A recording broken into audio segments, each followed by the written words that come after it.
जी tiger Jairam Mahato फिर से चर्चा का विषय बने हुए हैं और इस बार चर्चा का विषय कहां बने हुए हैं बता दें आपको। जी बैरमो में, बोकारो बैरमो, जहां से टाइगर जयराम महतो चुनाव लड़ते हैं और चुनाव हार जाते हैं, लेकिन वहां के लोगों के दिलों में अभी भी टाइगर जयराम महतो बसे हुए हैं। टाइगर जयराम महतो एक सभा करने पहुंचते हैं और उस सभा में कुछ ऐसा बात बोल देते हैं जो लोगों के दिलों की धड़कन बढ़ा देती है और उन्हें सब चाहने लगते हैं, उन्हें मानने लगते हैं। आप भी वो वीडियो देखें और वो वीडियो में उन्होंने क्या कहा वो भी सुने। इसलिए हम रक्षक को सोने दीजिए, हम अकेले आएंगे। हम अपने जान को, अपने जीवन को हथेली में रख के चल रहे हैं। किस लिए? तो यहाँ झारखंड की शोषित वंचित जनता को न्याय मिल सके। तो आप इतना तो कर सकते हैं, एक 30 साल का लड़का अपने आराम के जीवन को छोड़कर, ऐसो आराम को छोड़कर आज आपके लिए कांटों के रास्ते में चलने के लिए तैयार है। आप कम से कम ये जो 15, 16, 50, 60 समितियां बना के रखे हैं विस्थापन के नाम में, क्या एक नहीं कर सकते हैं? आप कीजिए, आप जिस दिन एक करेंगे इनको यहां से उखाड़ के फेंक देंगे। आज बीएसएल में भी हम जाते हैं, वहां 52 समितियां हैं। विस्थापन मोर्चा, विस्थापन क्रांतिकारी मोर्चा, विस्थापन उन्मूलन मोर्चा, तो विस्थापन इनकलाब मोर्चा, 52 से 50 समितियां हैं। आप अपने आप को एक कीजिए, आज अपने निजी स्वार्थ का त्याग कीजिए, आज अपने मन के मतभेद को त्याग कीजिए, क्योंकि आज अगर नहीं समझे तो याद रखिएगा आने वाले 20 सालों में, अरे आज तो कम से कम आपके हिस्से की बात कोई कर पा रहा है, आपकी हक की बात कोई बोल पा रहा है। आने वाले दिन अगर बोलेंगे ना तो शायद आपकी जबान काट ली जाएगी, बिल्कुल काट ली जाएगी। ये कौन सा रूप था? आप ही बताइए, कौन सा रूप था प्रशासन का? देखा था ना आपने? अरे पुलिस तो छोड़िए, पानी बरसाने वाली गाड़ी थी, आंसू गोला छोड़ने वाली गाड़ी थी, रपड़ गोली छोड़ने वाली गाड़ी थी, अग्निशमक की गाड़ियां थी, जैसे मानो किसी आतंकवादी से लड़ाई में आए हैं। इतने बेशरम, इतने निर्लज्ज हो चुकी है आज यहां सिस्टम। आज हो सके आज भी मेरी बात को कुछ लोग तोड़ मोड़ के प्रस्तुत करेंगे कि विधायक के बोल सुनिए।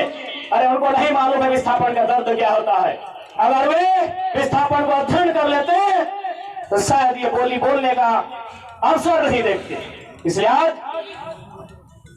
मैं आपको स्पष्ट कहना चाहूंगा, और मैंने विधायक बनने से पहले ही कहा था, मैंने सांसद के चुनाव लड़ने से पहले ही कहा था कि आज जो हाल मैं देखता हूं पूरे झारखंड का, आज जो मैं अफसरशाही का व्यवहार देखता हूं, आज जो मैं प्रबंधन की मनमानी देखता हूं, मैंने बहुत दुखी होकर कहा था कि मैं पीएचडी का स्कॉलर हूं, लेकिन मैं शायद इस बात को आप लोग मेरा गलत कहें, लेकिन मैं कह रहा हूं कि कोयला अंचल में रहने वाले लोग जो विस्थापित लोग हैं, वो हम दो, हमारे दो नहीं, 2 बच्चों को एक्स्ट्रा जन्म दीजिए और उनको केवल और केवल विद्रोह की भावना के साथ तैयार कीजिए कि आपको बदला लेना है।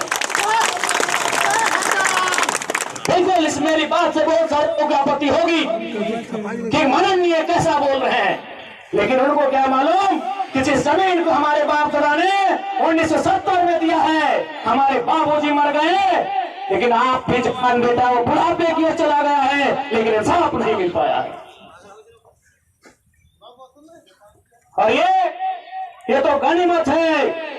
झारखंड के किसान भोले भाले हैं, झारखंड के किसान सरल हैं, झारखंड के किसान सीधे साधे हैं कि आज 1970 की लड़ाई को घिस घिस कर अपने जीवन को, अपने खून को गला गला कर लड़ रहे हैं। अरे ये बंगाल याद होगा तो 1964-65 का दौर था।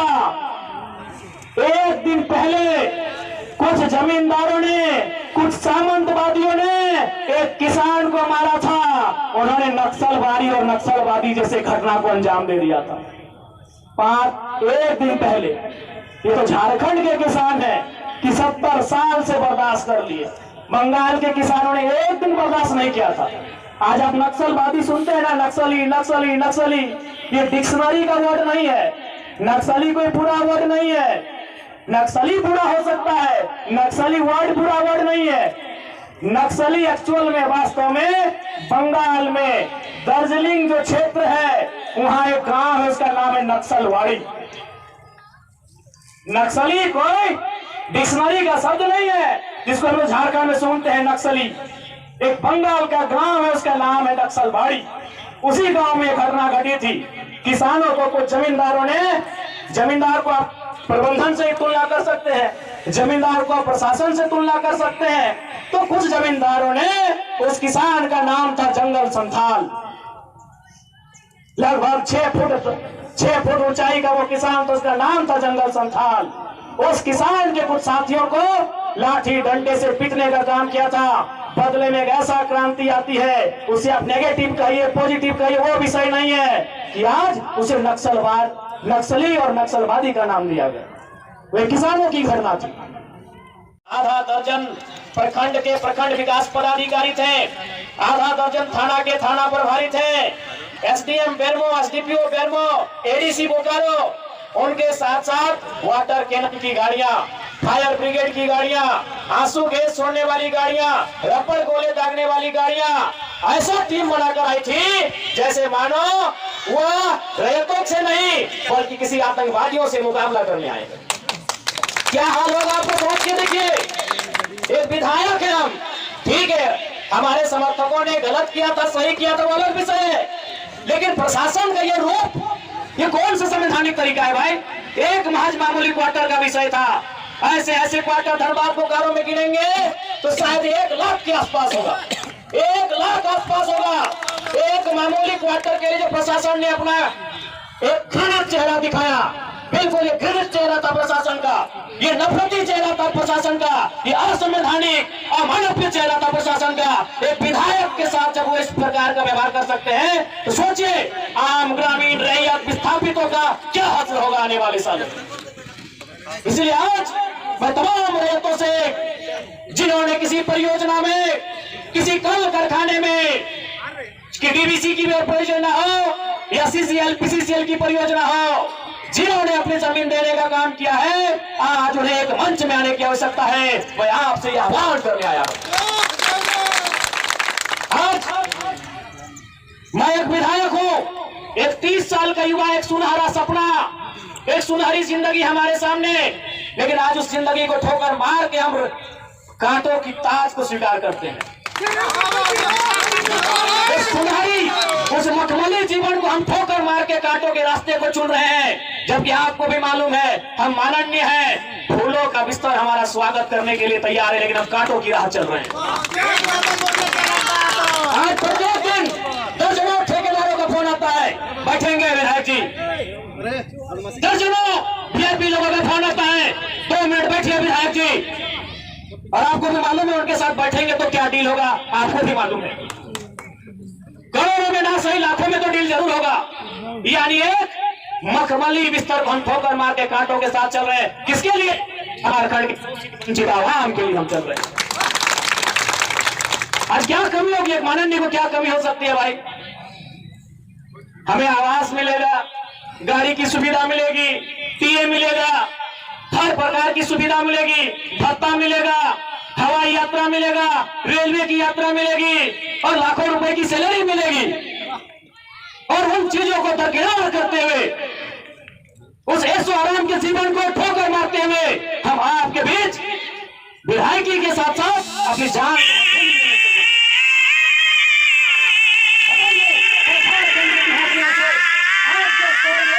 नाम बताइए। अरे विधायकी तो छोड़िए, हम अपने जान को हथेली में लेके घूम रहे हैं। जिस दिन 2 बजे रात को हम बेरमो में आए, हमारी गाड़ी में हमारा एक भी अंगरक्षक नहीं था, वे लोग सो चुके थे। हमने कहा कोई दिक्कत नहीं है, हमने केवल ड्राइवर को फोन किया, वो भी अपने ससुराल में थे, क्योंकि आपको भी मालूम है मेरे घर में इतना जगह नहीं है कि हम 4 लोगों को ठहरने के लिए बोल सके।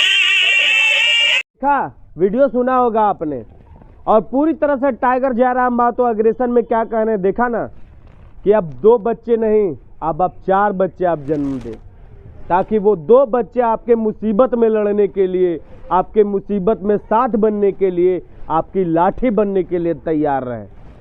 तो देख सकते हैं टाइगर जयराम महतो का ये अग्रेसन, और इस अग्रेसन में बात करना। कैसा लगा आपको ये वीडियो, कमेंट बॉक्स में ज़रूर बताइएगा, और कमेंट बॉक्स खुला हुआ है, उसमें अपना राय बताएं और राय में कमेंट जरूर दें कि टाइगर जयराम महतो ने जो 4 बच्चे वाली ये जो बात कही है कहाँ तक सही है। क्या टाइगर जयराम महतो को ये बात कहनी चाहिए था कि टाइगर जयराम महतो को ये बात नहीं कहना चाहिए था? जो आप सोचते हैं फटाफट कमेंट कीजिए और कमेंट में अपनी राय जरूर दें। और जल्दी जल्दी से हमारे चैनल में जितने भी नए लोग जुड़ रहे हैं वो एक लाइक और सब्सक्राइब जरूर कर दें ताकि ये चैनल और भी आगे बढ़े और रवि महतो आपके साथ झारखंड की बात लेकर आते रहें। जोहार झारखंड।